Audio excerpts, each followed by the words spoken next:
That's a great question.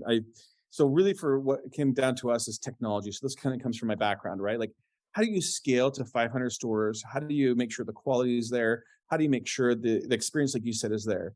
And we've built a lot of internal tools to do just that. Like one small example is we've built our own customer app. So when you order, whether it's in person or store, and when you sign up to our loyalty program, and we have your phone number. And at the end of simply when you purchase cookies, we'll just send you a text message that just says, "Hey, how are your cookies?" Well, we give you kind of points and those things that let you get free cookies. Yep, you got it there. I love it. Okay.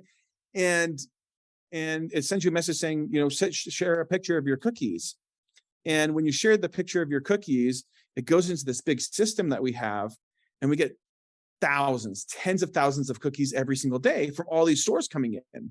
Well, we have this team and we built this technology to scan and find these cookies and be able for you to rate the quality on all these cookies. So this is just, again, one small tool, right?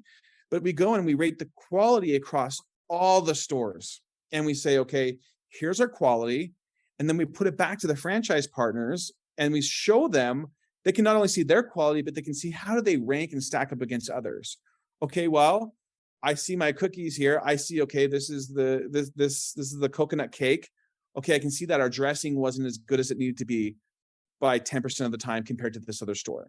So I'm going to go and train my staff and that sort of thing. And then it lets us also, from a headquarter perspective, look on a very macro level and saying, okay, across the board, this cookie may be running a little bit different than it should be on its height. And the reason is X, Y, and Z. I don't want to give away any secrets, but these are the 3 or 4 different reasons, usually potentially one for that on being flat. And we'll send out trainings and tips to all 30,000 bakers on another piece of technology, which is like an internal social network where we show them videos and that sort of thing on how they can improve their baking skills on that particular cookie. So that can show you from a quality, as we look at quality, our quality has just been amazing. As you go from one store to 500 stores, sometimes the perception is like, oh, wow, you're seeing more on social media. And you're like, is there quality going on? Are they growing too fast and those things? But what's great from us and what the view I get is, like I say, actually our quality is improving. Just the number of stores, right? You have one bad cookie that gets posted to TikTok or to Facebook, and it's just like, oh my goodness, this is bad quality all around. But it's actually not. Our quality has been phenomenal. And we do have mistakes. Don't get me wrong. We were building from scratch. We're not printing them from some machine like some of these other competitors are. So sometimes they're perfectly imperfect, was what we say, right? But we can use technology and tools as a quality, for example, to really, really scale the business. Well, we do the same thing for finding locations. We use technology for ordering, for understanding the ticket times in the stores, from understanding just kind of all the things that matter to us, even from do you say welcome to Crumbl when people come in? Do they feel welcome? Like, we track all those things, and then we give all those things to our franchise partners.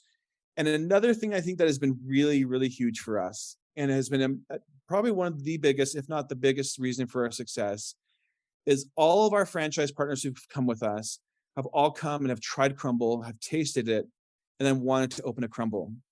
And what I mean by that is we've never advertised ever Crumbl. So you see all these other franchise concepts, they're advertising on Facebook and Instagram, get a store, make this much money. And we purposely have never really done that. And we kind of flew under the radar. And we, even from a national perspective, we turned down a lot of national media at the beginning because we didn't want to create people see this as just a way to make money. We want them to come and enjoy the experience of Crumbl, enjoy what it really means to be a Crumbler, right? And by doing that, it's allowed us to have naturally people come in and use those people as franchise partners. Like, we didn't even have a Wikipedia page.